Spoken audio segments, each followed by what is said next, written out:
Desde que el Estado de Israel proclamara su independencia hace 75 años, se han producido diversos intentos de buscar la paz en Medio Oriente. Algunos de ellos tuvieron éxito, como es el caso de los tratados de Israel con Egipto y Jordania, o más recientemente con otros países árabes, como Emiratos Árabes Unidos, Bahrein y Marruecos. Sin embargo, hay una cuestión central que sigue sin resolverse en la región: la paz entre israelíes y palestinos, como lo demuestra la escalada del conflicto de octubre de 2023, que ha dejado miles de víctimas. ¿Por qué no se ha podido llegar a un acuerdo de paz entre ambos tras varias décadas de intentos? De esto te hablamos en este video.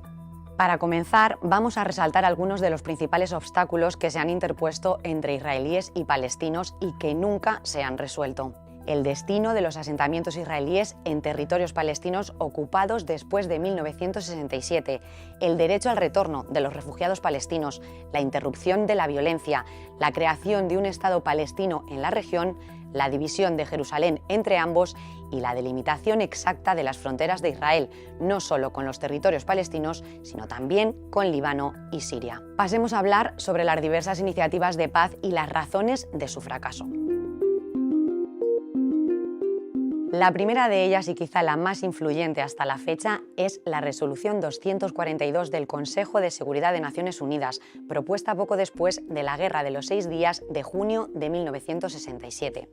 En aquella guerra, Israel se enfrentó a una coalición árabe compuesta por Egipto, Siria, Jordania e Irak y acabó ocupando los territorios de la Franja de Gaza, Cisjordania, los Altos del Golán y la península del Sinaí. La resolución de la ONU de noviembre de aquel año pidió dos cosas: el retiro de Israel de los territorios ocupados durante el conflicto y que se reconociera la soberanía de todos los estados de la zona y su derecho a vivir en paz.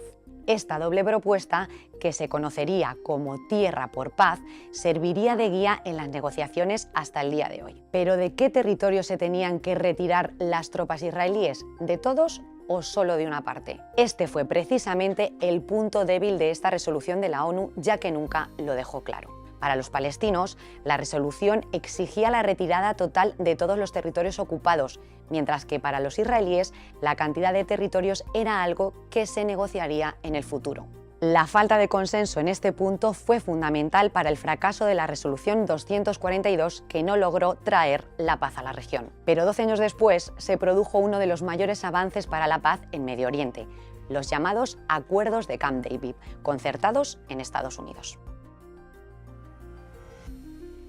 Desde la fundación de Israel, Egipto e Israel mantuvieron una fuerte disputa sobre el control de la península del Sinaí, que resultó protagonista en la Guerra de los 6 días, que ya mencionamos, o en la de Yom Kippur en 1973, en la que Siria y Egipto se enfrentaron a Israel. Por eso sorprendió cuando en 1977 el presidente egipcio Anwar Sadat realizó una visita histórica a Jerusalén y el clima en la región comenzó a cambiar. El presidente estadounidense Jimmy Carter aprovechó esta nueva situación para animar a un acercamiento entre Egipto e Israel, y en 1978, después de 12 intensos días de negociación en la residencia presidencial de Camp David, cerca de Washington, se negociaron los acuerdos. Uno de ellos abrió el camino a la paz entre Israel y Egipto. En los años siguientes, Israel se retiró por completo de la península del Sinaí y Egipto, a cambio, se convirtió en el primer país árabe importante en reconocer su existencia. Aunque la cuestión palestina, también negociada en Camp David, no avanzó.